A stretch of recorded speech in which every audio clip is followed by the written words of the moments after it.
Some viewers may find the following video disturbing. Viewer discretion is advised.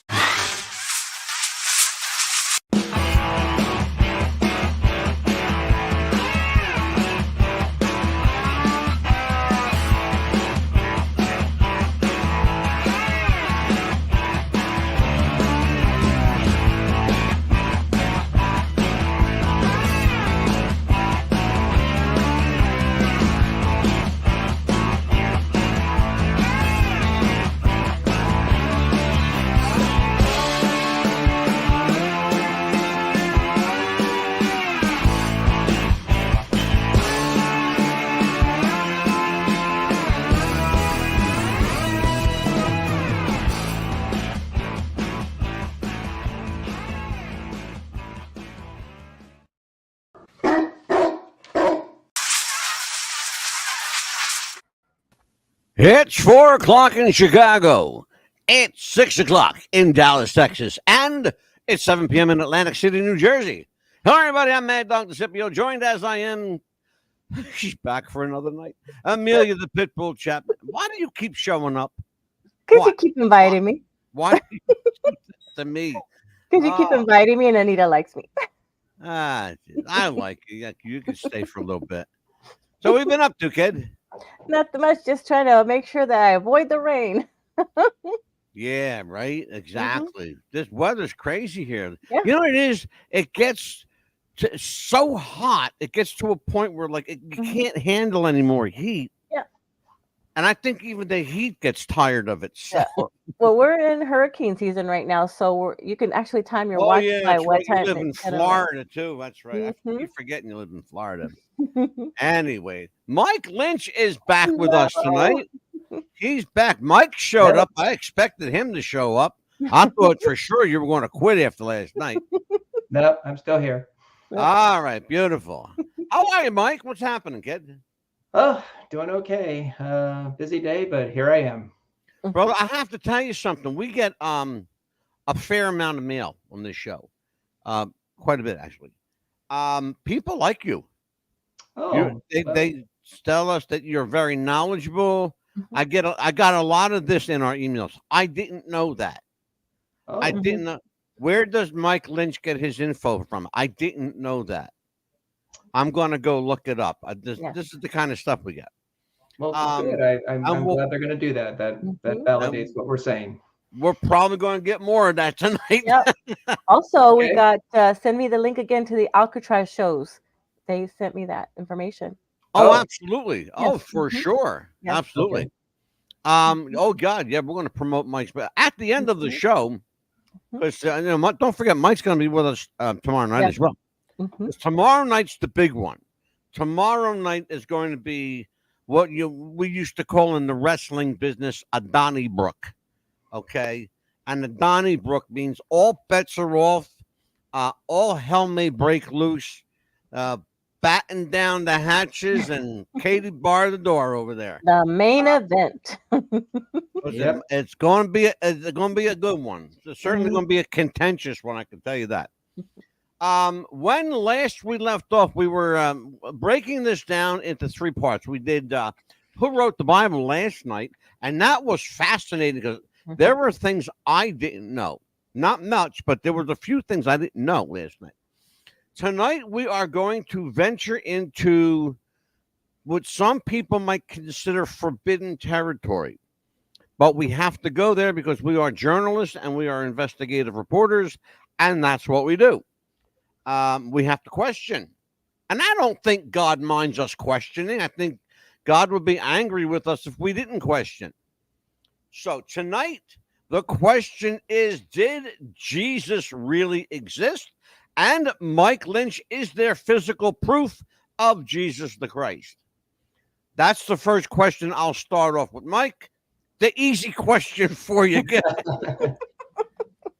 Well, I wish I could produce a photograph. Here's a photograph of Jesus, but I can't do that. Well, as a matter when you of say fact, we physical can. proof, when you say physical proof, what do you mean? Well, it's funny you say you would talking about holding a picture of Jesus. Well, actually, we can do that. There you go. These are photos, Mike, varying photos of the many faces of Jesus. That's the thing, and I guess that is the question. The perception that we have of Jesus Christ had to be based on something that someone saw. Would you agree with that? Well, I saw a documentary many years ago about the Shroud of Turin, and I'm sure you know what the Shroud of Turin is. We will talk about that tonight. It goes back to firm history into the 1300s. That's when they last did an examination of it scientifically.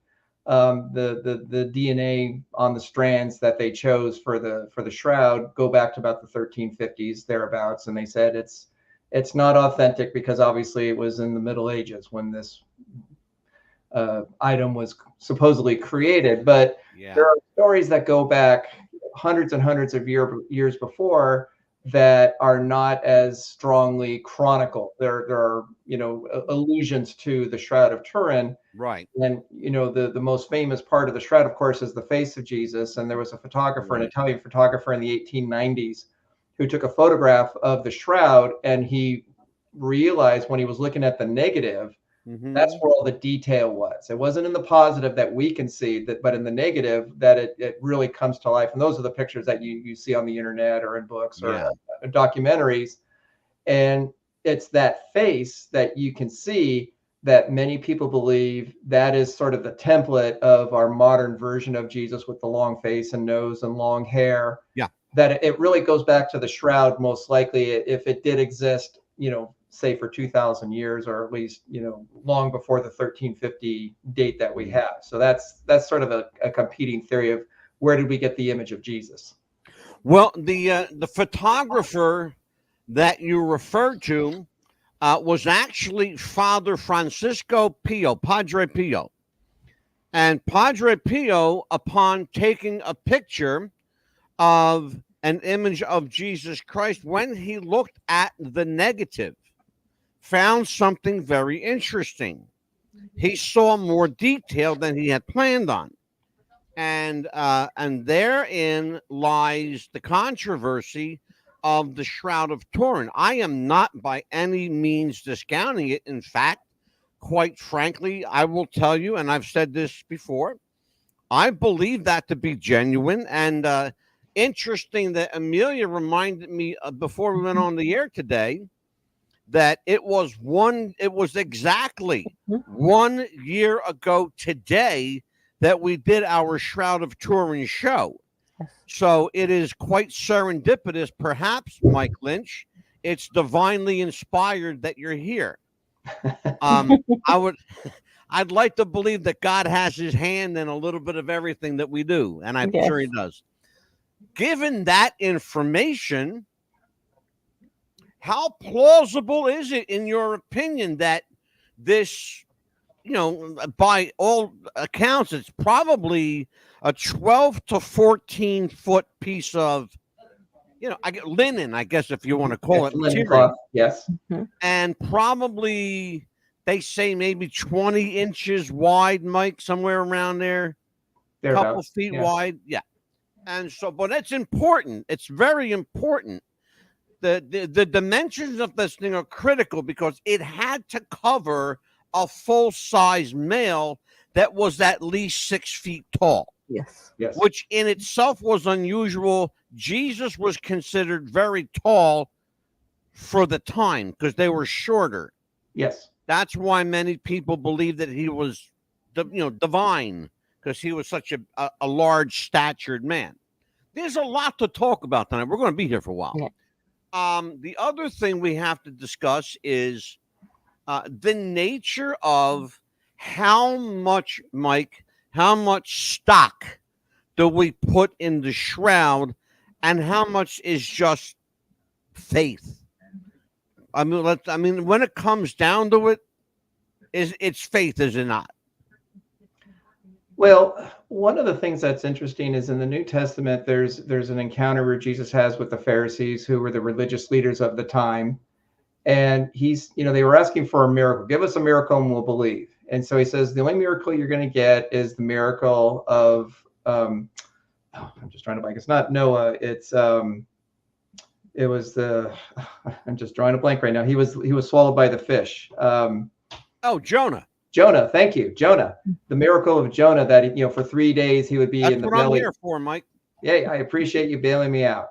It was the miracle of Jonah. 3 days. Jonah was according to the book of Jonah, that he was swallowed by the fish and then spit out in Assyria to preach at Nineveh.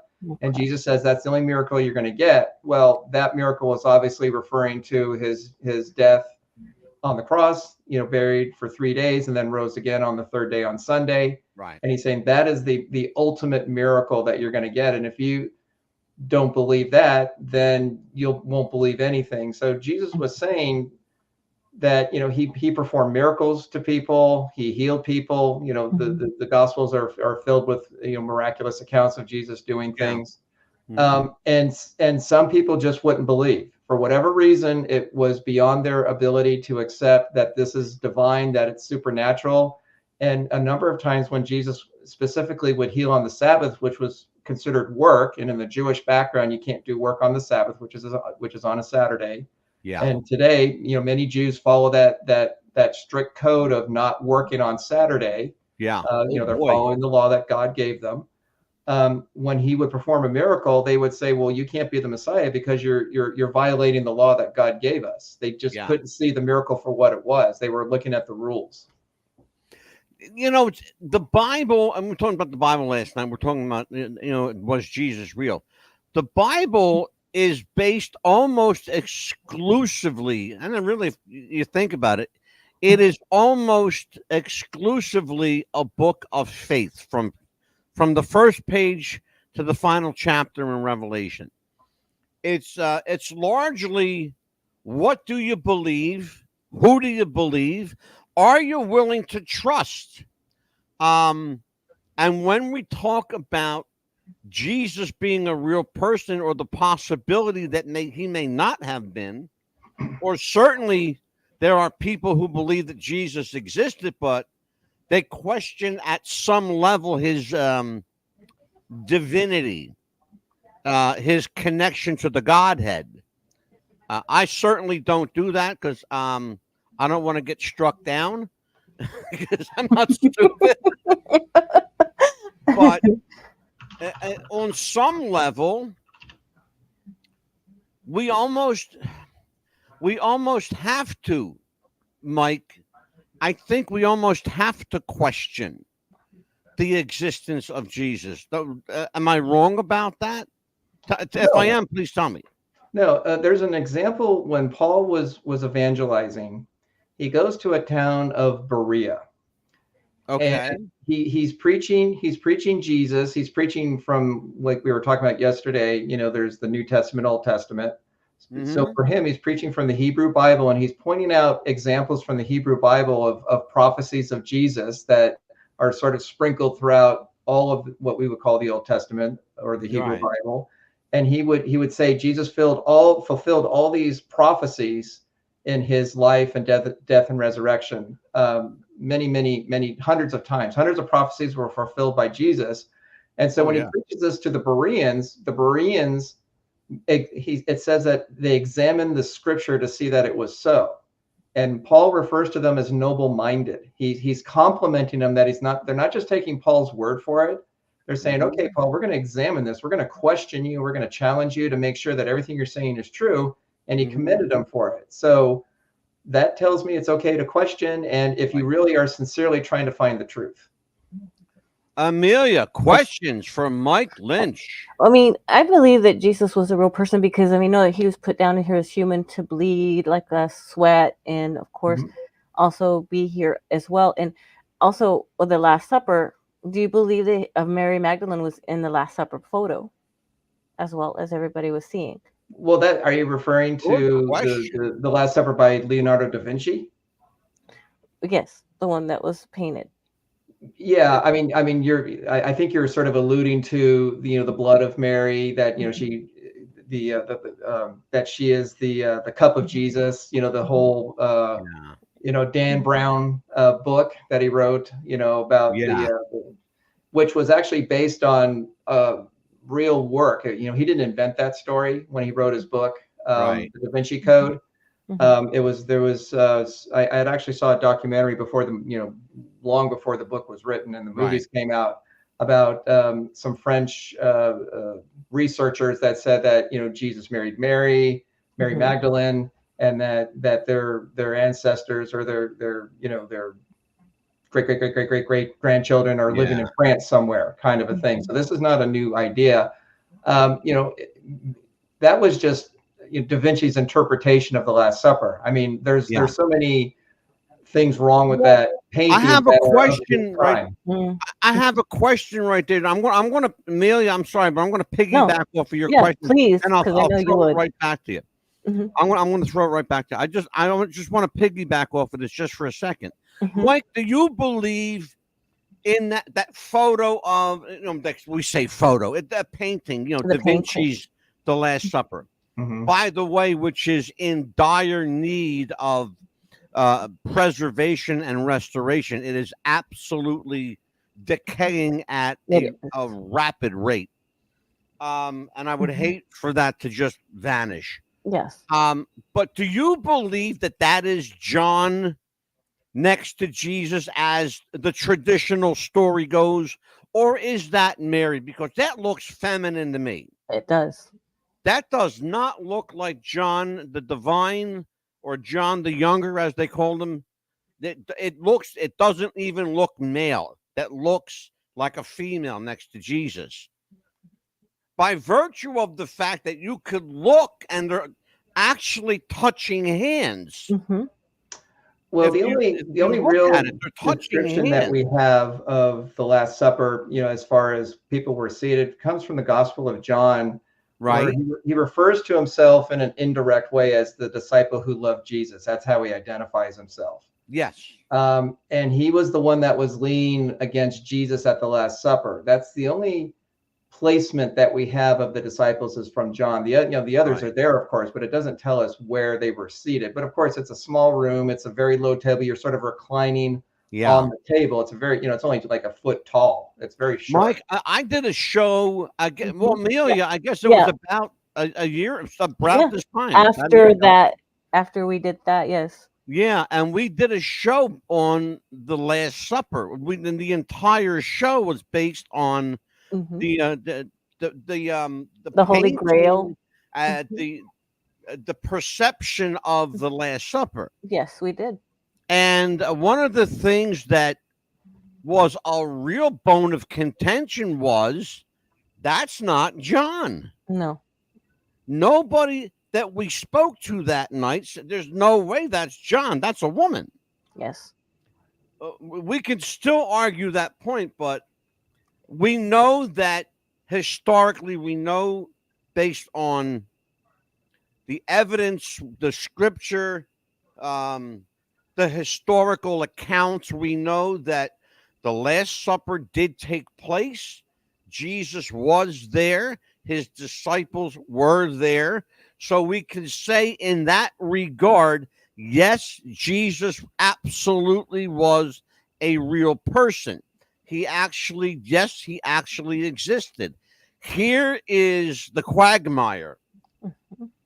And this may get into some sacrilege, but I'm willing to I'm not going to risk my faith, but I am going to risk asking some pointed questions. Fire away. Okay. Was Jesus divine? Yes. How do we prove it? Well, we have the Gospels. We have Luke's account, and we have Matthew's account, which give the narratives about Jesus's birth. You have the story of Gabriel, the angel, the archangel, coming to Mary and telling her that she's going to be receiving a special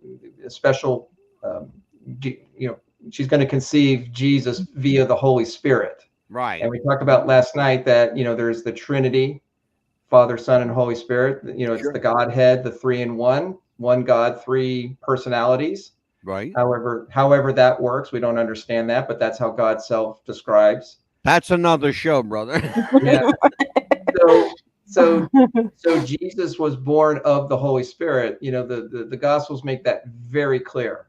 Now, there are other accounts of Jesus that are not as well known. Like, for example, there's the famous story when Jesus is in a house. He's preaching to people. The house is full of people. It's so crowded you can't get in. And there's the 4 friends who are bringing the paralytic on a mat, and they can't get in. So they go on the roof and they tear a hole in the roof and lower Jesus to the floor because they were so concerned for their friend. They wanted Jesus to heal him. And the Pharisees were there to kind of see, what is Jesus going to do? You know, is he going to do something that we can kind of trap him or get him? Yeah. And Jesus, it says, it perceives their thoughts, and he says, is it easier for me to forgive him of his sins or tell him to arise and walk? And he, of course, he performs a miracle. He tells him, gets up, he arises and he walks. But Jesus also, before that happens, says, your sins are forgiven. Well, that's sacrilege. If he is not God, he just commit a sacrilege, because who can forgive sins but God alone? So Jesus is putting himself in the position of God by saying, I forgive your sins. Well, So is that not divine? That is interesting. Let me just ponder this for a second, because I don't want to get myself in trouble with heaven. Because it's, God knows, it's, you know, Lord, it's easy enough for me to get in trouble on my own, Mike. And I'll give you another example. Go ahead. When Jesus rose from the dead, he appears to the disciples several times after his resurrection. Okay, let's go. And then, of course, you have the famous story of doubting Thomas. Yep. He appears to the disciples, but Thomas wasn't there, right? Yep. And Thomas says, well, unless I can see it, put my hands in the holes and in his side, I'm not going to believe. And then a week later, Jesus shows up. And when he shows him, like, look, here are my wounds, Thomas immediately just drops. He goes to his knee and he says, my Lord and my God. So he's calling Jesus God, and Jesus does not rebuke him. He does not correct him. He accepts the title given to him that you are God. So he believed he was God. So the question for us is he God, or is he either lying or deceived, self-deceived? Okay, let us assume the position that Martin Scorsese was right in his adaptation of The Last Temptation of Christ, which is an amazing movie. Let's assume, just for argument's sake, that Jesus was married and had children and was on some level divine and believed himself to be God. Short of God himself coming down from the heaven and saying, son, let's go home, and that never happened. Some people say it did, but it actually never happened. You have to ask yourself the question, in all seriousness, where does he come up with some of the thought processes, some of the arguments he makes for his divinity, and why was he willing to suffer so greatly when it would have been so easy for him to say, no, I'm not that guy, man. It would have been, he could have just, like, the whole thing could have just blown over. But he went and doubled down on it when Pilate said, are you he, the one they call the Lord? He said, I am, or however he said it. He said, no, he said I am, Yahweh. He said, I am. Yeah, I am. Yeah. And Pilate knew what he meant by I am, because they knew. They understood it. Let me tell you what we come up with today. And this is, it was interesting. It's, there is it claims, the author here claims that there is no archaeological evidence archaeological evidence of Jesus does not exist. That was the claim. He goes on to say there is no definitive physical or archaeological evidence of the existence of Jesus. There's nothing conclusive, nor would I expect there to be. And his name is Mike Chewick, Dr. Mike Chewick, professor, actually. Peasants don't normally leave an archaeological trail. The reality is that we don't have archaeological records for virtually anyone who lived in the time of Jesus and the place. the historical argument for Jesus is, I want to talk about this because it's critical. The historical argument for Jesus is the lack of evidence does not mean that a person at the time did not exist. It means that she or he, like 99.99% of the rest of the world at the time, made no impact on the archaeological record. I would beg to differ. I would think you would almost have to believe that Jesus made some kind of an impact, either on the history or the locations or the psyche of the mindset of the time. Certainly that had to carry over from generation to generation. If not, Mike, then why do we have the Gospels? We talked about this last night. I'm going to give you 3 examples to show why I believe Jesus existed. Now, you are absolutely correct. There's nothing physical that we have that verifies Jesus physically, historically. There's, like I said, there's no photograph. Technology didn't exist at the time. So the only thing we have are people's accounts, what they said, what they saw. Yeah. So the first one I want to read is from Paul, the apostle, and this is one of the first books of the Bible. So this is written in late 40s, early 50s.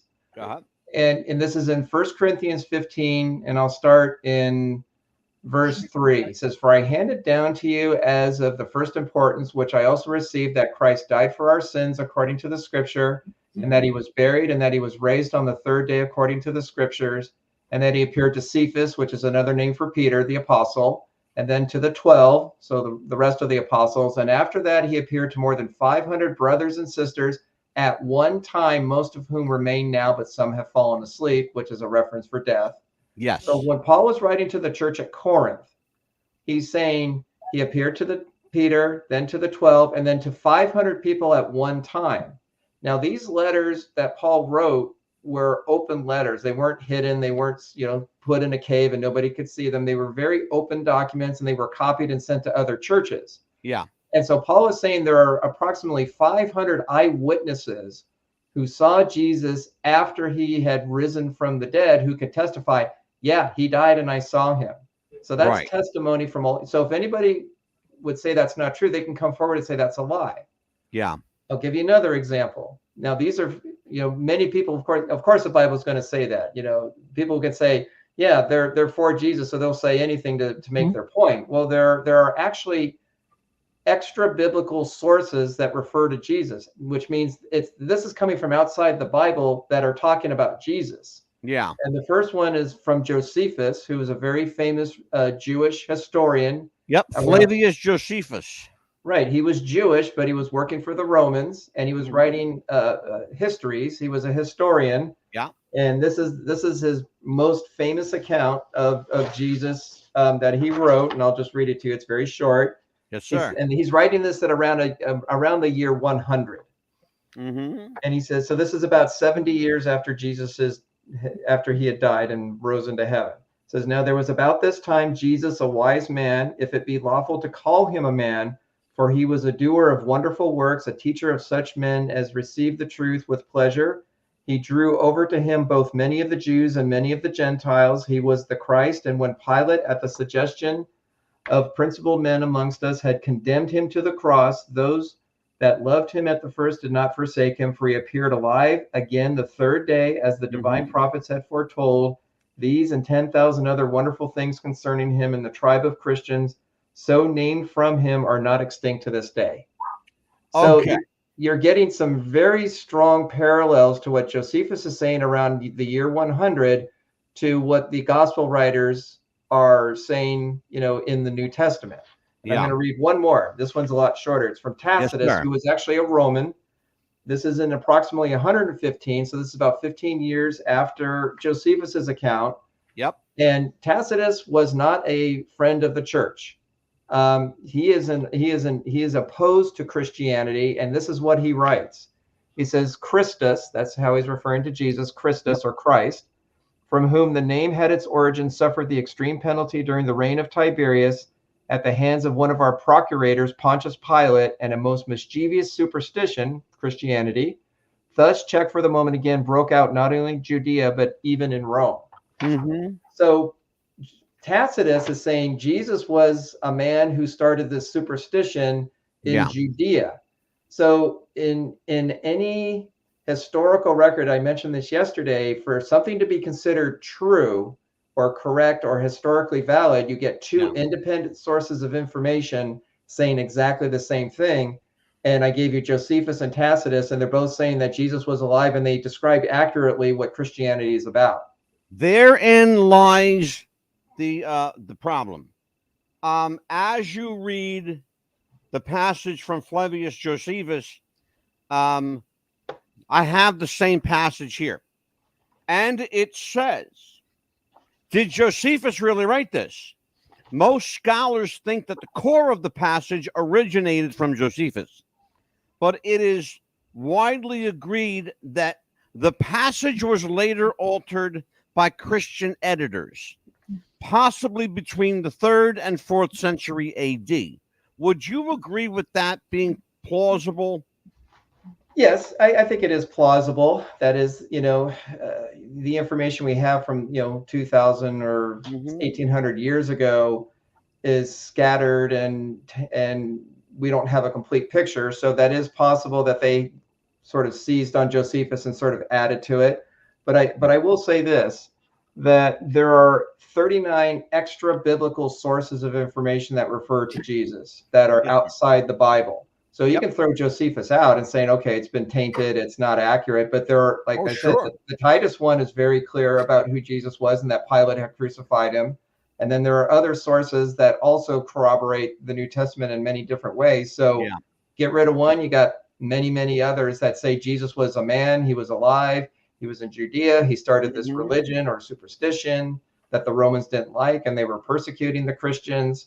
So it would be very difficult to say that, at least in a human sense, Jesus did not exist. I think anybody who examines the information can say, yes, there was a man named Jesus who lived in Palestine around the year 30, and he was crucified for his teachings and may have rose from the dead if you believe in this supernatural part of the story. But the fact that he existed, I don't think anybody can say when they really look at the evidence that that's not the case.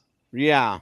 To put it in the words of Dr. Bard Myers, from I believe he is from University of Cairo. He says those who deny, quote, those who deny the existence of Jesus are like those deniers of climate change, unquote. Yeah. And I think that's as simple and as accurate and as fair as you can get. Absolutely. It's also pretty close to the point. But there is one. I want to say something else too. Sure. And this is an indirect argument for the Gospels. You have the 4 Gospels, Matthew, Mark, Luke, and John.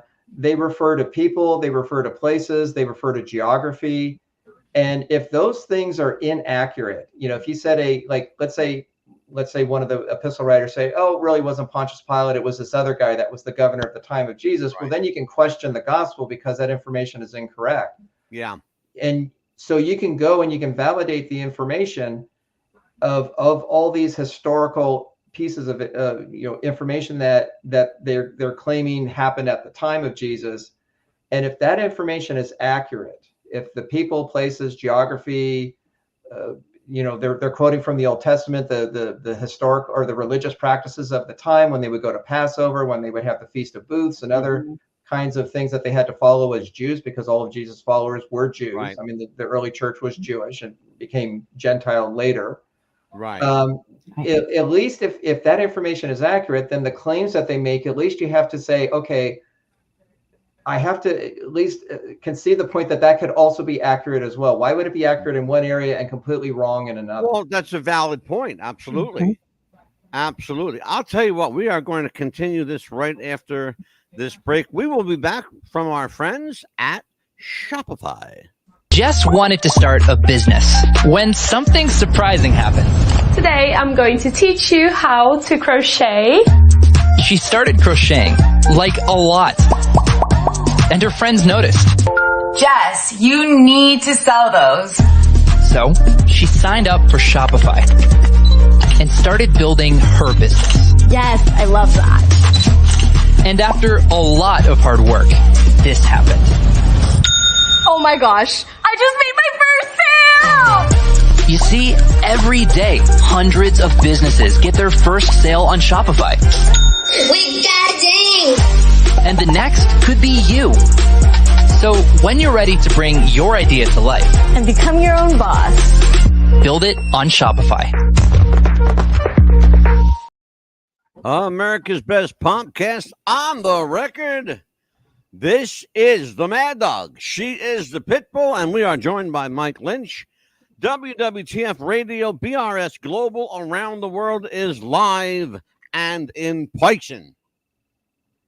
Tonight, a controversial subject matter, but we have to cover it because it's important. We got to do these things from time to time. We got to get serious. And tonight we're going to do that. Mike, I have a slideshow I put together here. I think you'll enjoy it. Okay. Let me just set this up here. I was looking for. Actually, it was this that set me off, to be honest with you. And I think I already put this up. The archaeological evidence of Jesus does not exist. That's the argument. That's the argument. But then again, I come across, well, I'll just show you. Why don't I do that? So let me show you something.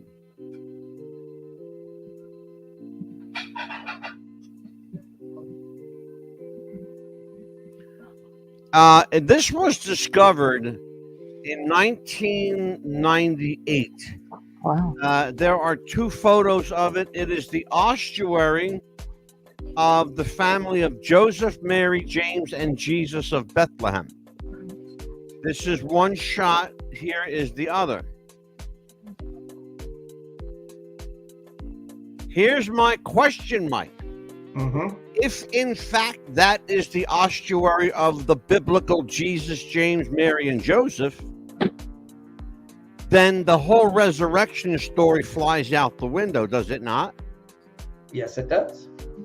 Okay. Now, just for your audience, so they may not know what an ossuary is. So what they would do is at that time when you died, they would usually were buried in a cave. And Jesus, when he was taken off the cross, Joseph of Arimathea, who was a wealthy man, goes to Pilate and asks for the body with Nicodemus, who was one of the Pharisees. We meet him in John chapter 3 when he goes to meet Jesus at night because he doesn't want to be seen, because he's quote unquote the enemy. Right. And he Jesus tells him the famous, you have to be born again if you're going to be saved. And They have sort of a theological debate.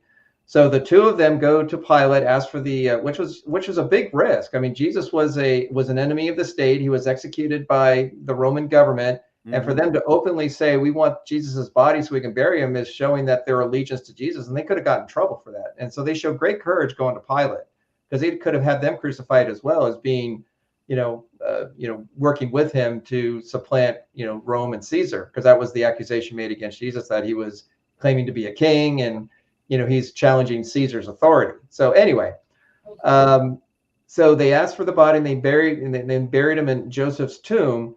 Well, normally you were left in the tomb for many months, and so the decaying process can kind of have its way with the body. Mm-hmm. And then after the body had decayed and all the flesh and bone, and the flesh and all the the soft material, it was gone. That it was just bones that were left. Well, they took the bones and they put them in a box, and that's the box that you're looking at. That's what's called an ossuary. Yes. Okay, so here is the argument. A number and a growing number of respected theologians who have teamed with science are now changing their tune on the resurrection theory. And they're calling it just that, the resurrection theory. They're saying that Jesus, in fact, did not resurrect, that Jesus's body was stolen from the tomb, taken out of the tomb for its own protection, because there were a number of people who wished to do damage to him. These are, you can check this stuff out, folks. I kid you not. I want to address that. I want to address that. So according to the Gospels, when Jesus was buried in the tomb, Caiaphas, who was the high priest, he was the one that really instigated the arrest and eventual execution of Jesus with Pilate. He goes to Pilate and says, we're afraid that the body's going to be stolen, and then his disciples are going to claim, oh, he rose from the dead. Look, the tomb is empty. And it would be this tremendous lie. And so what Pilate does is he sends a squad of soldiers, Roman soldiers, to guard the tomb, and not only guard the tomb, to seal the tomb, so that if you tried to roll the rock away, there's evidence of movement. And these guards had orders to guard the tomb, and if they did not fulfill their duty, they would have been executed. That was the punishment for not doing their duty. So the idea that at this point there's only 11 disciples because Judas Iscariot had hung himself. So there's 11 disciples going against approximately 30 well-trained, well-armed Roman soldiers, overpowering them, rolling a 2-ton stone away, getting the body of Jesus and taking it who knows where. And then what happens is when the Pharisees, so when the resurrection happens, of course, the tomb is empty, the guards flee because they're terrified. So then the Pharisees go to the guards and say, don't worry about it, because they know they were going to be executed. That's why they're very upset. They're very worried. And so they pay the guards to say that the disciples stole the body, and we'll make it okay with Pilate that you won't be killed. So it doesn't hold up to the information when you look at it of what the practice was of the Romans at that time. They had to lie and pay them to tell this lie that Jesus had been resurrected, when that would have never happened, because, like I said. So is that where the story escalated from? That's where it comes from. It's in the Gospels. Well, now it makes, because I just want people to know I'm not blowing smoke up your butt. Okay, this is for real. You can check this stuff out. Now, I do want to comment on the ossuary. The guy who did that, the guy who discovered this, was a known forger. He had a shop in his apartment where he had all these different artifacts, many different real artifacts of that time. And then what he would do is he would put names and things on it to make it more valuable. I mean, if it had the name of Jesus on there and Mary and James and so forth. Here's the thing about that, Mike. It's supposedly this was discovered by a well-respected archaeologist named Simka Yakubovich. Who I'm sure he had a show on television called The Naked Archaeologist, if you're familiar with that. Yeah, I've seen the show. Okay, so you know who Simka is. All right. He's the one who claims to have found it.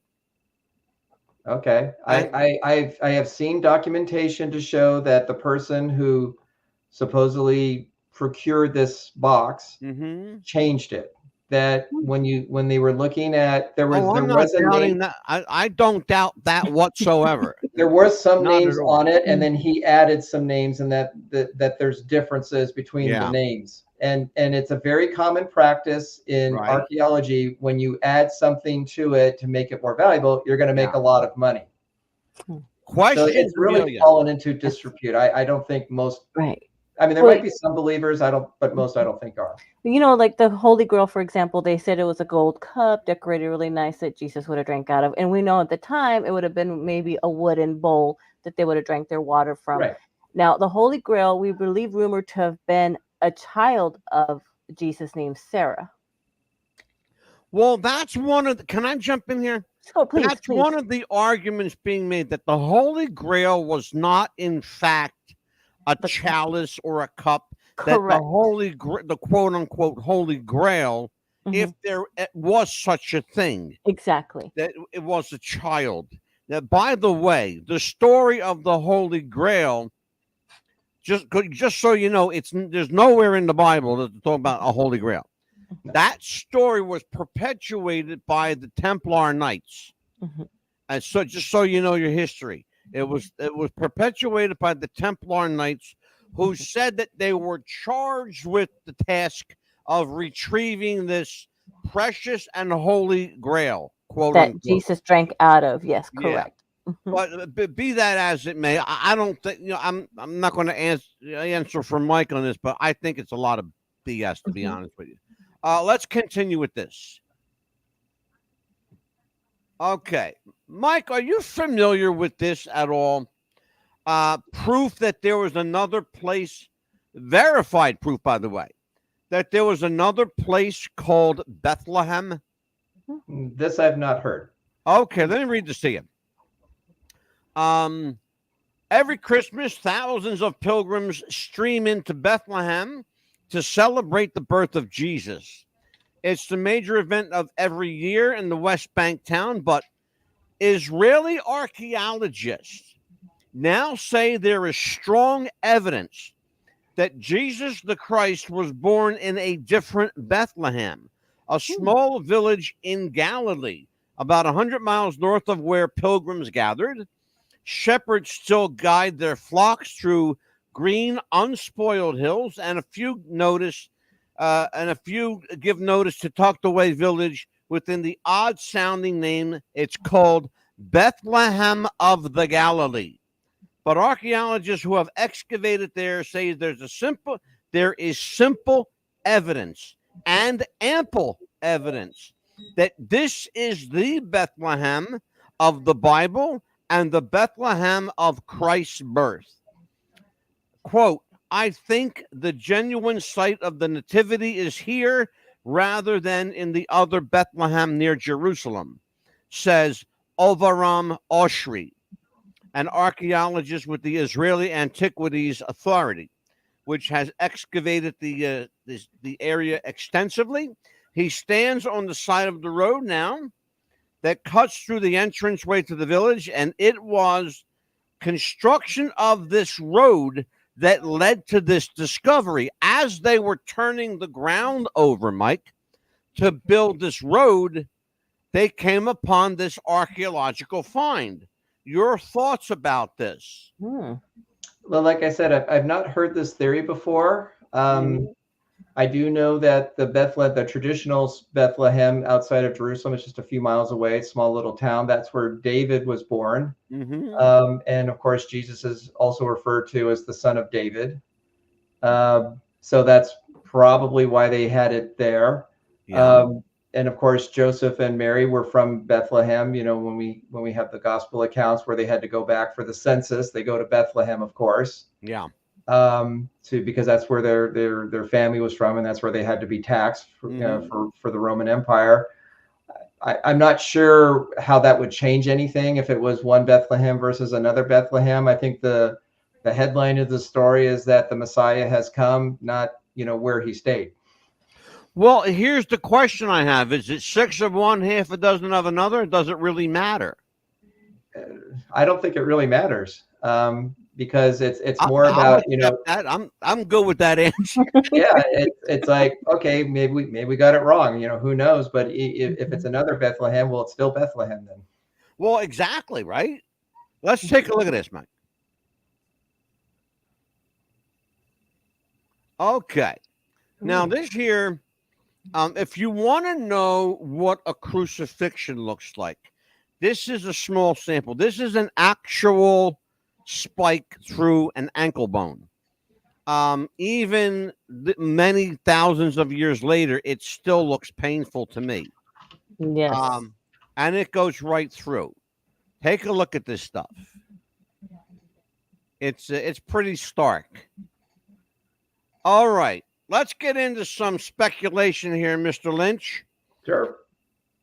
The cathedral at Notre Dame, which has burnt down and is now being rebuilt, they claim to have this document that you're looking at. It is allegedly the authentic crown of thorns placed upon Jesus's head.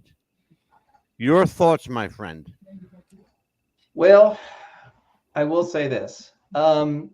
As in the ensuing centuries, when the church was growing, 6th century, 7th century, 8th century, going into the Middle Ages, right?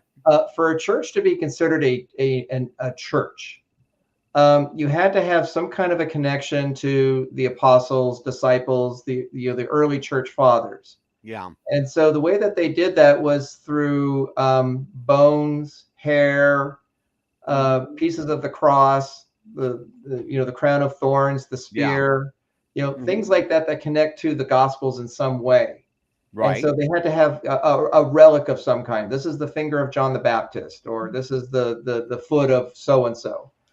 And so there was a very lucrative trade throughout the Middle East and Europe where people would go around to different churches and say, I have the whatever of somebody that's important that will make your church an actual church, not just a building. And then one of the reasons that the churches were eager to have these items was then that church would be a site of a pilgrimage. People would do pilgrimage to that church. And a pilgrimage means money, that you give money to the church to touch it, to look at it, to be a part of it in some way, or have like a feast of some kind and participate. And so I would say that nearly every single thing that people claim to be true, I don't believe it is true, because I think it was just this trade that existed for centuries. I'm with you, brother. I think it's, and I'm just going to say this. I have seen the Cathedral of Notre Dame. I will tell you that it is a majestic and magnificent structure. It is awe-inspiring, but I think it's a money grab. I think they're full of caca, and I don't believe for one moment that this artifact is, in fact, the crown of thorns. No, it's not. I don't believe it is. Amelia, what are your thoughts on that, Emil? I don't believe it is, because I think anything like that with thorns would have already disintegrated by that time. I don't think they would. You would think it would have had to long been gone. Yeah, long been gone. I would just from a wear and tear standpoint. Yes, because from a weather perspective. I have an aunt that has roses across the street from my mom's house, and when after like winter time, they just get them and they just. Oh God, yeah, for sure. Again, this is these are nails that are taken from the wrist of a crucified man. They are actually, and you're going to see something tonight where they came from. They are actual nails. You can see they were bent. They were hammered in and they were bent. This is for real. This is all real stuff. Mike, the enigma of the Shroud of Turin, my friend. Yes. Let's get into the historical Jesus versus the reality of who Jesus is. You'll notice I say is and not was, because he still is. Yes. Even I'm not stupid enough to step on that one, baby. Let me tell you. Because he still is. Let's talk about this, Mike. This is your area of expertise. All right. The historical Christ versus the reality. We have been led to believe that Jesus was this fair-skinned, glowing, beautiful creature that loved all who came upon him. We know that's not true. We know that he had a temper. We know that he was not a white man. He was a person of color. He certainly had darker skin, more darker than lighter. We know that he was not, he was groomed of the day. He had, like many people did, he had matted hair and he had darker skin and lived the life that he lived like a man, God in the flesh. God wanted to find out what it was like to be human. He created us. So I guess he had to find out, like, what we go through. It's a mess, Lord. It really is. So your thoughts, Mr. Lynch. So what specifically, because you kind of threw out several things. Okay, so here's the deal. We're talking about the entire show is based around the premise that, was Jesus real? Okay, we've established that we believe he was a real person. Okay. So what about the perceptions? The perceptions of Jesus. What do we have wrong about what we perceive Jesus? What or who we perceive Jesus to be? Was he this loving, fair-skinned, all knowing, kind and gentle soul? Or was he a ruffian like the guys he hung around with? My gut tells me Jesus was an ass kicker. Well, one of the stories I mentioned yesterday was the woman at the well. Someone who was an outcast in her society. Yeah. Who was a fallen woman. And when Jesus treats her with great dignity and great compassion. Okay. And he's violating a number of practices of the day. For a man to be talking to a woman in public was a big taboo, and he does. And he wants to bring healing to her life. And she's so touched by what he does is that after their encounter, she goes to the townspeople and say, come see this man that told me everything about myself. She's so overwhelmed by his compassion that the people that hate her, she goes to them and says, come see this man. And she spent several days there. Whereas we also talked about when he was talking to people who had an issue of self-righteousness and hypocrisy, he was very hard on them. And we have this, the famous story when he goes into the temple and he overturns the tables and he, makes a whip and chases everyone out, saying this is a house of prayer and you've made it into a house of merchandise, of money, a den of iniquity. Right. This is God's house. This is a house of prayer, and you turn it into something, ugly. Yep. And he says, I will not stand for this. So you were right. He got angry. Oh yeah, he was pissed. Righteous anger. So he needed to be firm when he had to be firm, and he needed to be loving when he needed to be loving and compassionate and forgiving. And when people would come to them and say, Jesus, heal me, please heal me. I'm blind, or I have leprosy or something. He would stop and heal them. He would feel compassion for them, and he would do something about it because they were suffering. So Jesus was a very complex person. He wasn't some guy floating on the ground that sort of spoke with an angelic voice. He was a real person. And as you pointed out earlier, he got hungry, he got tired, he got thirsty. He was somebody who experienced, just the everyday struggles that we do. Which is good. I mean, it is good. It's good that he understands our plight because he lived it. Exactly. Yes. The book of Hebrews talks about that he went through everything we did. So he understands us because he was one of us. Yep. Here's a bit of an analysis, Mike. I want to take maybe 5 minutes or so and talk about the shroud. There's a lot going on this shroud. I want to point out a couple of things that just from the physics of it, don't make a whole lot of sense to me, because if you look at the shroud head on as we're looking at it, it literally looks like a photograph.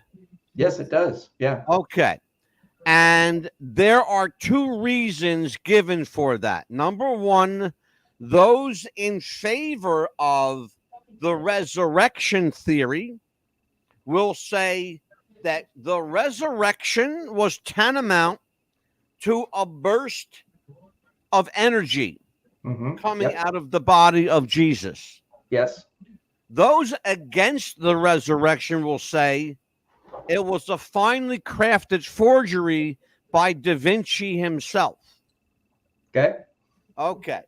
I make the argument, again, I always err on the side of caution and practicality, because honestly, you can't look at that. If you're me, you can't look at that and say that that's a photo, that's a picture. In some ways, yes, it is. But then again, is that not what a photograph is? It's a burst of energy, Mike, is it not? Yeah, it's the sun's energy that goes on a plate that's receptive, and it creates an image. I am so happy that I got Mike Lynch agreeing with you. Don't even know. Right? No, I've studied the Shroud of Turin over the years. I don't claim to be an expert, but I know some things about it. And one of the things, I mean, you can find evidence on both sides to say, yes, it's a fake, or no, it's authentic. But Right. one of the things that I find that's an interesting little tidbit for those that say yes, it's real, is that if you look, you have the hands pierced, the little arrow pointing to that, and it's pointing to his wrist. Yes. That the blood mark is on the wrist.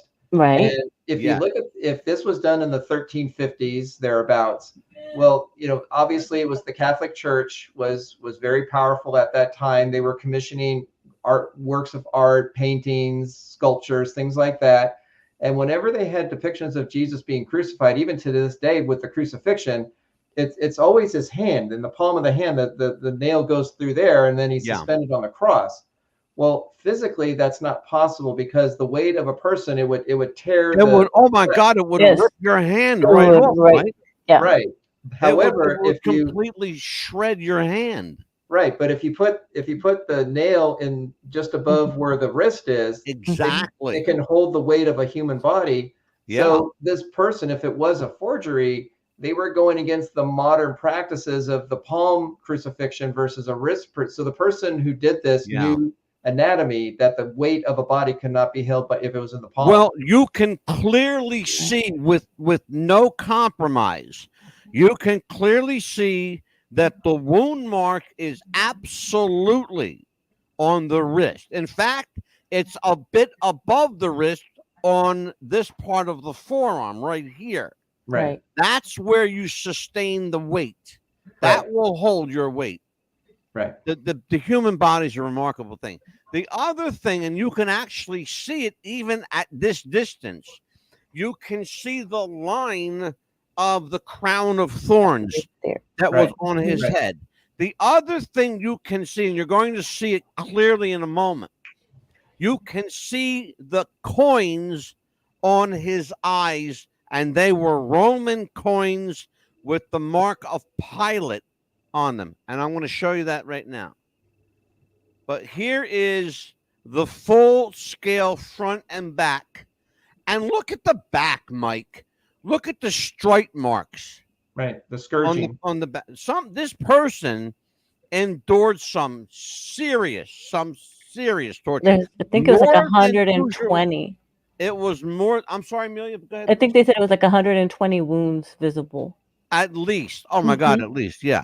They just went crazy. They had a cat of nine tails. So when you were whipped once, it was actually 3 wounds because there were 3 strands with little bits of metal on the end. Yeah. Oh. If he was whipped, you know, if he had 40 lashes, that would be at least 120 strikes. Oh, yeah. I want you to take a look at this. It's really important right here. Let me just move this wording out the way, and we'll do that right there. I would absolutely believe, without hesitation, that face I'm looking at is my Lord and Savior Jesus Christ. Yes. I would believe it in a heartbeat. I'm going to tell you why.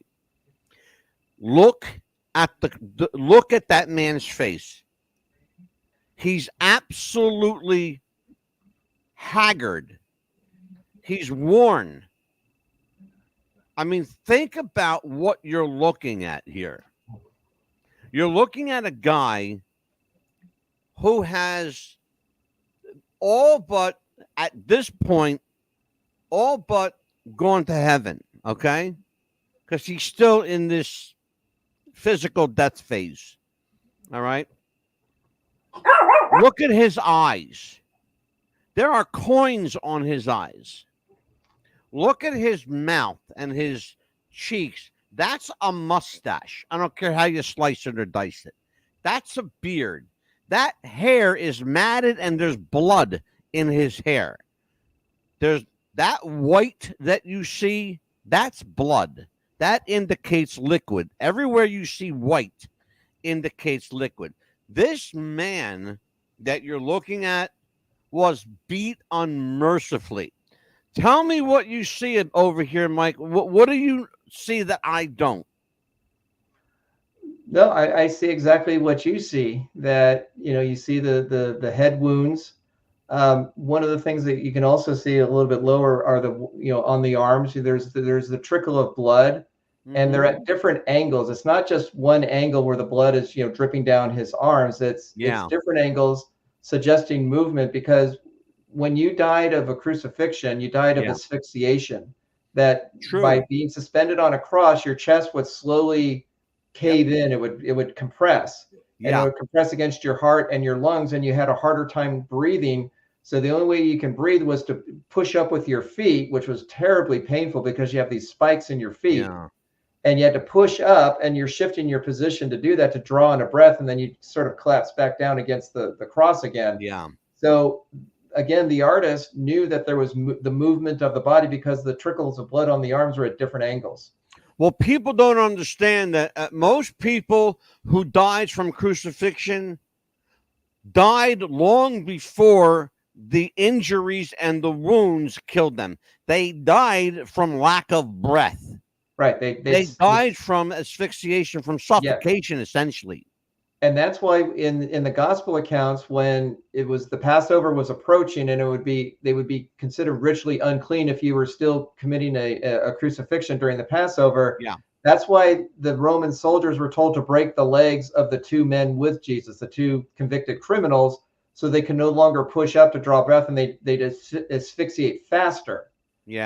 And when they come to Jesus, they see he's already dead because the guy stuck the spear in the side, and water and blood comes out. And that's when the water separates from the blood, that's a sign that you're dead.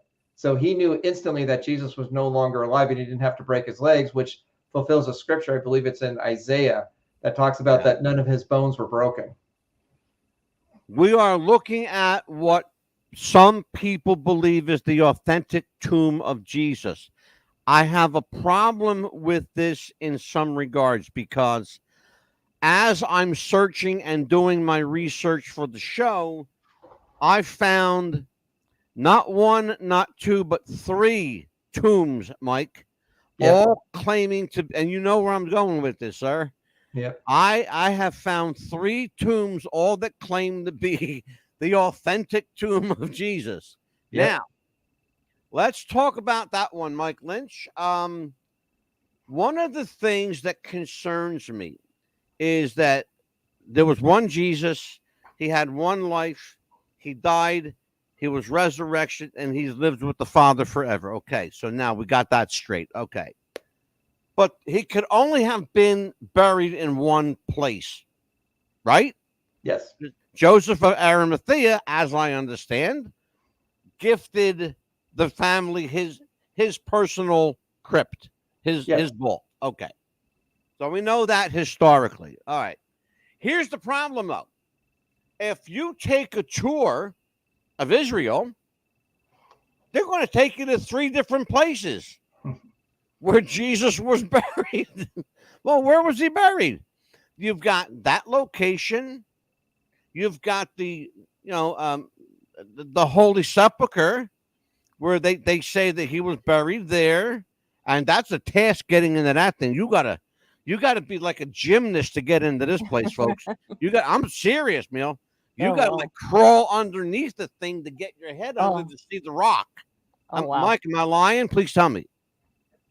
No, it's actually a small little chapel that they built, and then they built the large Church of the Holy Sepulchre over the original chapel. Yeah, it's called the Church of the Holy Sepulchre, and you're going to see it here in a moment. But let's look at this here, Mike. So they say that this is the tomb. All right, so let's see what we have here, Mike Lynch. We have a cave. We have a round stone. I highly doubt that that's the same stone used to roll the opening. I don't believe that for a moment.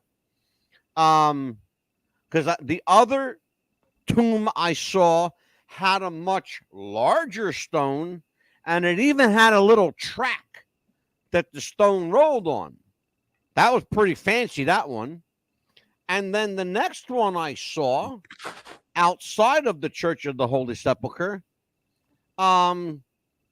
looks very primitive. It just looks like a cave with a rock in front of it.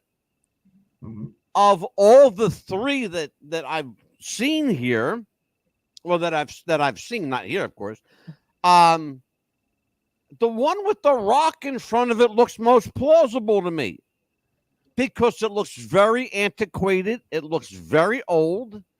It looks like something that might have been used at the time, and it doesn't look fancy. That's the giveaway for me. These other two look too. Am I making sense, Mike? It looks too fancy to me. Yeah, fancy. Well, I mean, this is my personal belief. I don't think any. Well, maybe the Church of the Holy Sepulchre, maybe. I think the other two are not. I mean, I know there's one that's considered the garden tomb, and that is a first century tomb.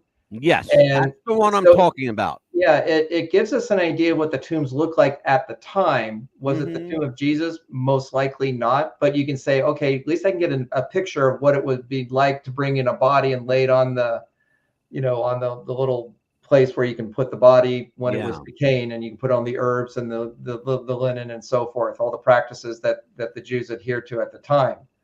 But the most important thing is, we have, the angels, when Mary and I think it's Mary went to go visit to the tomb on Sunday to finish the burial practices, they come to the angels and they said, well, he's not here, for he has risen.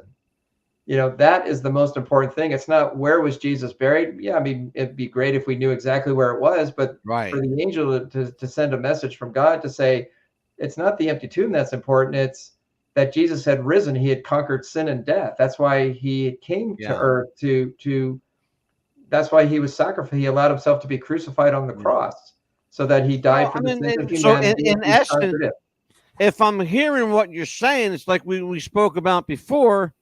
It doesn't really matter, because the main point is that he raised from death to live with the Father forever, to conquer death. Yes. And that's the important part of the story. That's the most important part. Do you people realize out there that the entire Christian faith is based, and now listen to me now. This is because I got a guy here that's going to vouch for this. I'm not making any of this up. The entire Christian faith is based on one act. One. The resurrection of Jesus the Christ. Yep. Okay, that's it. If you believe nothing else, it doesn't matter. The resurrection is the key, the quintessential piece of information that you must believe. If you don't believe that, then you don't believe the rest of the story either. Well, go ahead, Mike. In John chapter 8, one of the things that Jesus says to people who are listening to him, saying, I am the way, the truth, and the life. No one comes to the Father but through me. And he proved his claims of divinity when he rose from the dead, because he says, I'm a propitiation. I'm an offering for sin, which is a practice of the Jewish practice of the animal sacrifices, so that the nation of Israel could be forgiven of their sins, both collectively and individually. Yeah. And Jesus, refers to himself as a sacrifice. John the Baptist calls him the Lamb of God, because lambs were used in the sacrificial practice at the temple when it still existed. And so Jesus, when you were absolutely right when you say when he rose from the dead, it proved that he conquered sin and death. So anybody who has faith in Jesus for who he is and what he did promises salvation to people. It's a simple gift of saying, if you receive this gift, you are given salvation. And that's the message of Christianity. Amelia, questions for our amazing guest, Mike Lynch. So also there was on the Shroud of Turin, there was also said to believe that was blood. Do you believe that was his blood as well? If the Shroud of Turin is authentic, then it is likely his blood, because it's in the places where the wounds of Jesus are recorded in the Gospels. The wounds are exactly the same in the Shroud of Turin, on the head, the wrist, the feet, the side, on the back. True. They're all identical to what is described by the Gospel writers. Everything verbatim is. If you look at the Shroud of Turin just as a historical piece, forget the religious or spiritual connotation to it. Okay. If you look at it strictly from a historical piece of archaeological find, Yes. that alone should be enough to convince you. Because I remember when we did the show, we showed the negative part of it, and it showed that Yeah. part on there too. So I wanted to, But get his opinion then as well. then Amelia, if you factor in the spiritual context, the weight, the heavy weight with which is attached to it, Yes. and the legacy and the legend that's attached to it. There's a lot there, kid. Oh, there's a lot I there. just want to mention one other thing. You were showing pictures earlier of a crucified person, and that the spike, because when you have, again, using Catholic imagery, both on the crucifix and through sculpture and through paintings, usually Jesus's feet, I kind of hold it up here, they're usually in front of each other, and the nail is through the top down kind of a thing.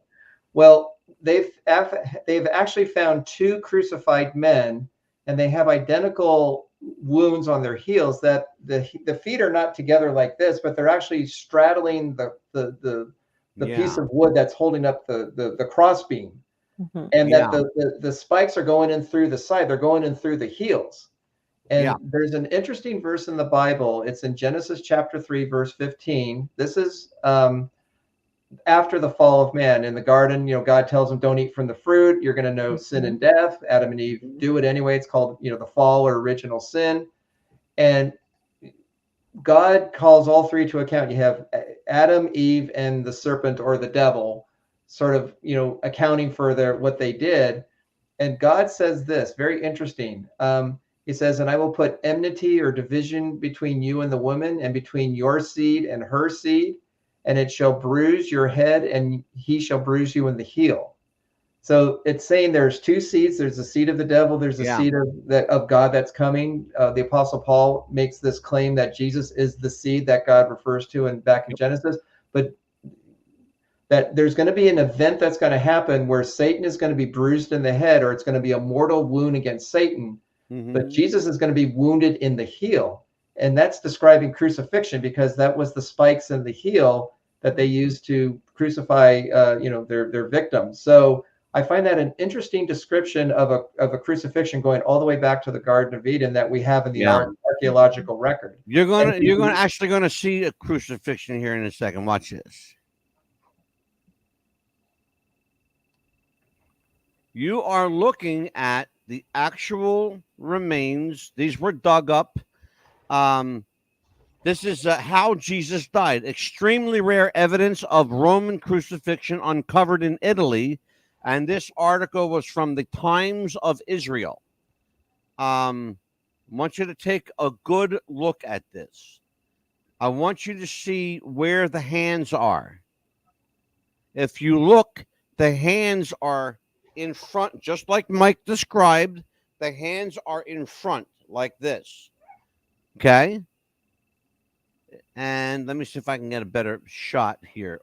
Oh, that's the Church of the Holy Sepulchre. Can you guys see that? Amelia, can you see that? Well, the feet are covered by words. Yeah, it's kind of like covered by the words a little bit, but but that's the gist of it there. There's the Church of the Holy You showed the picture of the spikes, earlier, the actual photographs of a crucified foot. Yes, exactly. Let's see what else we got. Here's the another picture of the Church of the Holy Sepulchre. You see what they did here, Amelia? They put this. You see the smaller building? Yes. It's inside this giant cathedral, and it's funny because it's in an area where all three of the world's predominant religions worship. Christianity, Judaism, and Islam are all there. And it's Mike, is it still a hotbed there? Well, yes, especially in the old city. They're because obviously for Christianity and Judaism, their claims to Jerusalem being very important are pretty obvious. For Islam, it's not as well known that it's the third most holy site in Islam, because Muhammad had a vision one night, and he goes to Jerusalem in this vision, and he goes to the dome where the Dome of the Rock is, and he sort of I don't want to say jumps, but he goes from there up into heaven, and he has a heavenly experience with God. And so that's why it's the third most holy site, because he visited there in this sort of this vision-like state. Yeah. According to Islam. This here is called the Pilot Stone, Mike. Yeah. Tell everybody what the Pilot Stone is. So one of the claims of Christianity was that the idea that Pontius Pilate was the governor at the time of Jesus's life and his ministry. Well, there was no record of Pontius Pilate as governor until 1961, very recently. Yeah. And they found this stone. It's not a memorial. It's a I'm losing the words right now, but anyway, it's to commemorate. I think it was to building like an amphitheater or something. And he referred to, it's Pontius Pilate, governor of Judea, is the reference. And so this is proof that Pontius Pilate existed, and he was of the time of Caesar, the Roman Emperor Tiberius. Yeah. This is also from a I believe it was from a cave, and it has an interesting depiction here. They're saying the implication here is that this graffiti could be strong evidence of Jesus's existence. Certainly his existence, if not his crucifixion. If you look at this, Mike, there's something very interesting going on. You see a man with his hands out with a beam on the beam, but the thing is, look at the face. It's a horse head. Right. Yeah. It's like they're mocking him. Okay. I was going to ask you why the horse head, because that's not the first time I've actually seen that, Mike. That would be my guess, that it was making fun of it rather than mockery. it. Okay. Yeah. Gotcha. Okay. And let's check the next one out. Again with the what we already discounted that. Here you go.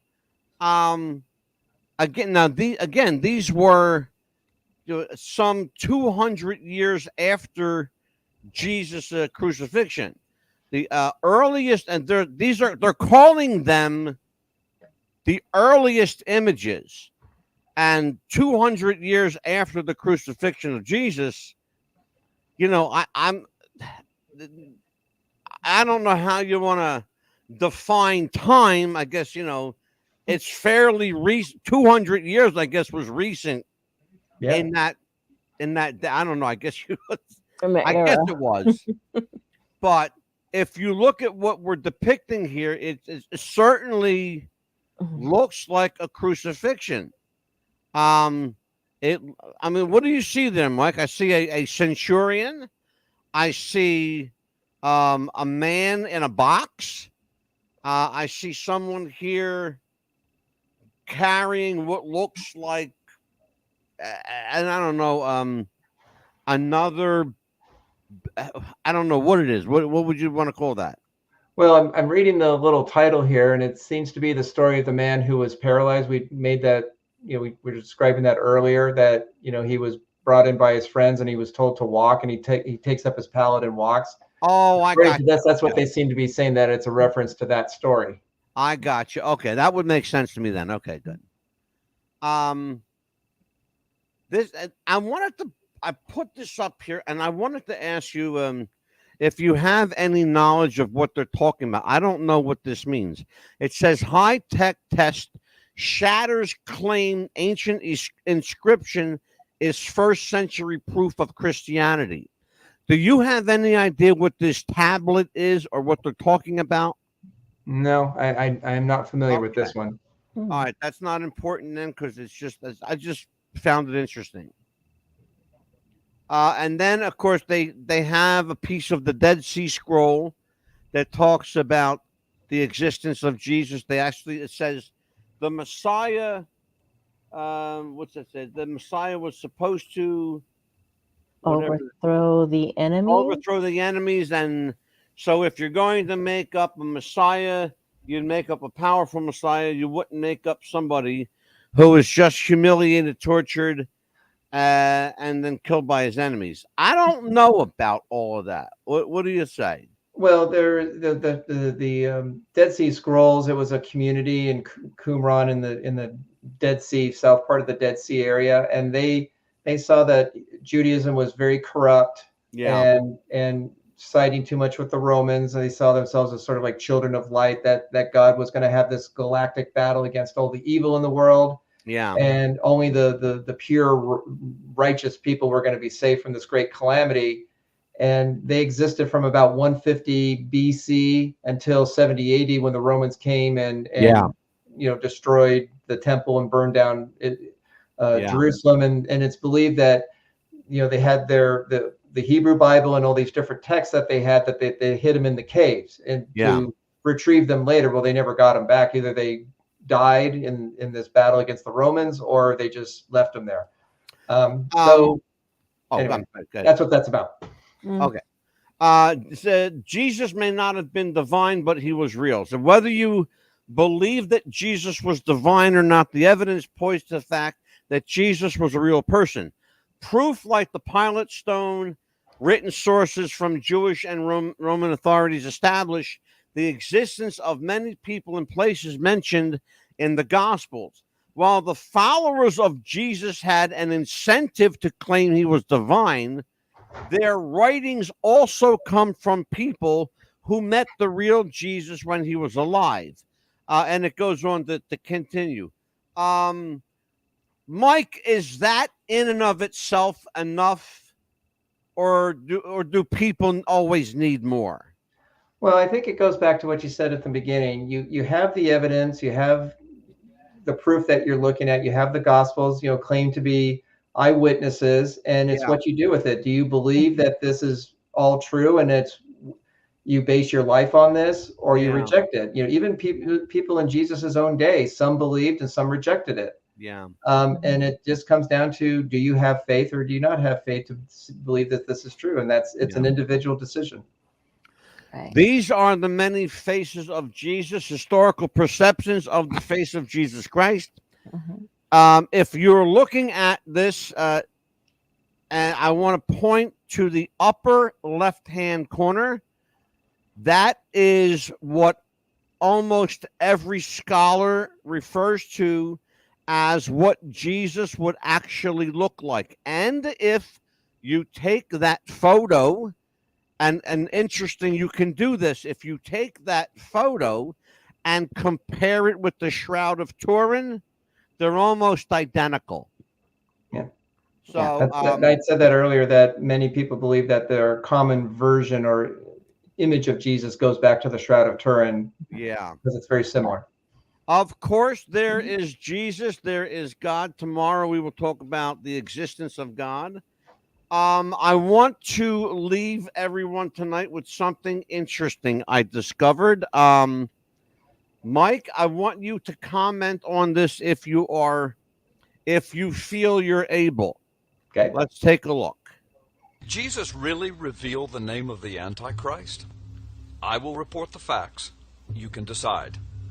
In Luke chapter 10, verse 18, Jesus said these words, "And he said unto them, I beheld Satan as lightning falling from the heavens." These words are written in Greek and translated to English. However, Jesus spoke these words originally in Aramaic, which is the most ancient form of Hebrew. As you know, the Old Testament was written in Hebrew. If a modern Jewish rabbi were to speak these words of Jesus today, he would speak them in Hebrew, much the same way that Jesus would have spoken them. So in Hebrew, Jesus said that he saw Satan falling as lightning from the heights or from the heavens. So what are the words for lightning and heights or heavens in Hebrew?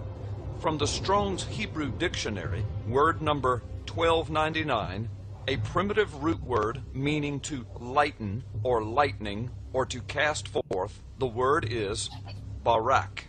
In the Strong's Hebrew Dictionary, word number 1300, lightning, or by analogy a gleam, a flashing sword, or a brightness or a glittering, the Hebrew word is barak. So lightning, or a flash of light, in Hebrew is pronounced Barak or Barak. Now consider this amazing fact. The book of Isaiah is the source of origin for the Christian concept and understanding of Satan, or Lucifer, as Isaiah calls him, in chapter 14, especially in verses 12 through 19. In Isaiah chapter 14, verse 14, Lucifer, or Satan, is credited with these words, I will ascend above the heights of the clouds. I will be like the Most High. In the verses of Isaiah that refer directly to Lucifer, several times it is mentioned that Satan has fallen from the heights, or from the heavens. The Hebrew word used in this text for the heights from which Satan fell is Strong's Hebrew word 1116, pronounced Bama. Bama is most commonly used to refer to a high sacred place, as well as to the heights of the heavens or the clouds. In Hebrew, the letter Wa is often transliterated as a U. Some scholars use the O for this transliteration. It is primarily used as a conjunction to join concepts together. So to join in Hebrew poetry the concept of lightning, or barak, and a high place like heaven or the heights of heaven, the letter U, or sometimes O, the Hebrew letter Wa, would be used.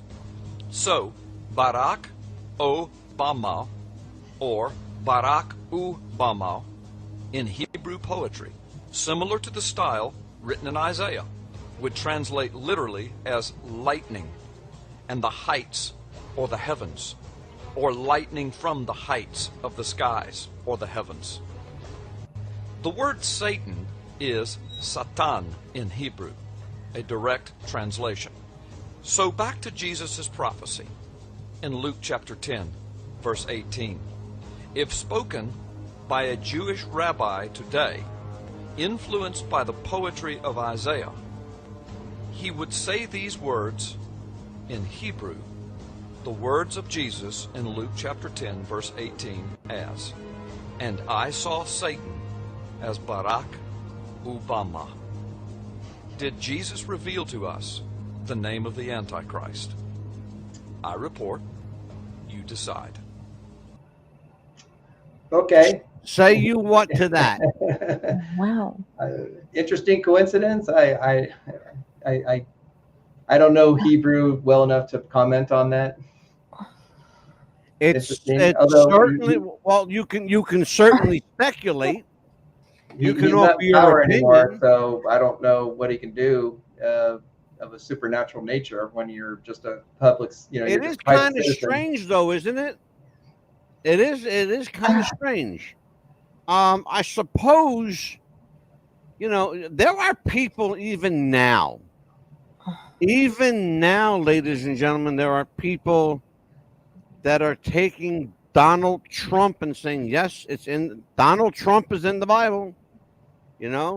The sound of the trump, bump the Trump, and this, the Trump. Okay, we know it's in the Bible. Okay.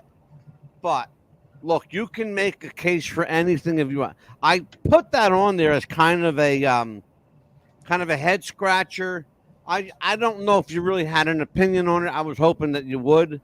I was hoping that you would say it's all a bunch of, coincidence, serendipity.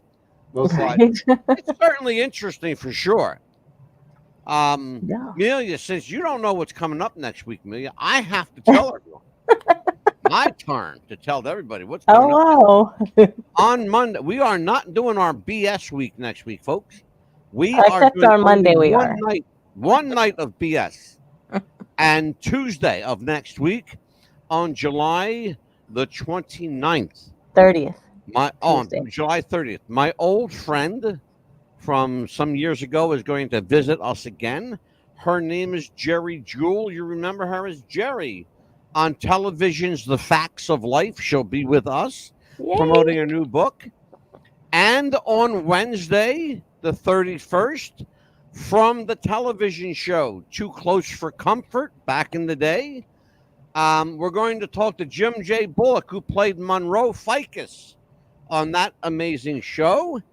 And that's just the tip of the iceberg. I got a whole bunch of folks coming in. Wait till you see this. It's a who's who of Hollywood, folks. Joining us also coming up in, I believe, please tell me, Amelia, November. Yes. Kevin Sorbo, Yes. Hercules from television, will be joining us. And I have confirmed, folks, he's coming back. George Schlatter. Yes. God willing, and he lives to be 100. George Schlatter is 95 years old, and we're going to bring him back here. He is the guy who created Rowan and Martin's Laugh-In and has worked with everybody from Judy Garland to Eminem and everyone in between. And so it's going to be a pretty good. It's going to be a good week next week, I think. Oh yeah. Lord willing, and the creek don't rise, and God gives us some more time on this crazy little planet we call Earth. It should be good anyway. Absolutely. It's as good as we make it, right? Yes. Absolutely. And I do believe that Jesus does exist, because when my son was 4 years old, he did tell me that you better believe Jesus exists, because if you don't, I'm going to knock you out, and you're going to meet him. You know how people say that he doesn't exist, he doesn't. But my 4-year-old son at the time did tell me that he remember something. Listen to my words, Amelia. It's all about faith. You gotta have 4 faith. years old. Yeah, he did tell me, because he was nothing. crying. Nothing matters without faith. Read the book of James, my favorite book in the entire Bible, the book of James. I love that book. Yeah. Mike Lynch, you are a remarkable, knowledgeable, learned man. You are welcome back here anytime. You'll be here tomorrow night for the third. God bless you, man. 3 nights in a row you're hanging out with me. I think I'll manage it. Male bonding over here, ladies and gentlemen. You're witnessing. This is male bonding. Then I'm going to bring Mike back a lot more. We're going to have 2 additional people with us tomorrow as well. Oh, okay. Yeah, frickin' Frack are going to be here. Wait till you see these 2 guys. Oh, my God. You want to talk about, roughnecks? That these guys would have been great apostles. Because they are ruffians, brother. Let me tell you. They really are. On behalf of Amelia, the Pitbull Chapman, and Mike Lynch, the man with the word. Man, he's got the word, boy. I'll tell you what. I am Angelo, the Mad Dog Discipio. We will see you tomorrow night. God willing, the creek goes rise. Be good to each other, folks. Please, for the love of God, be good to each other. Take care, folks. We'll see you tomorrow. Bye-bye.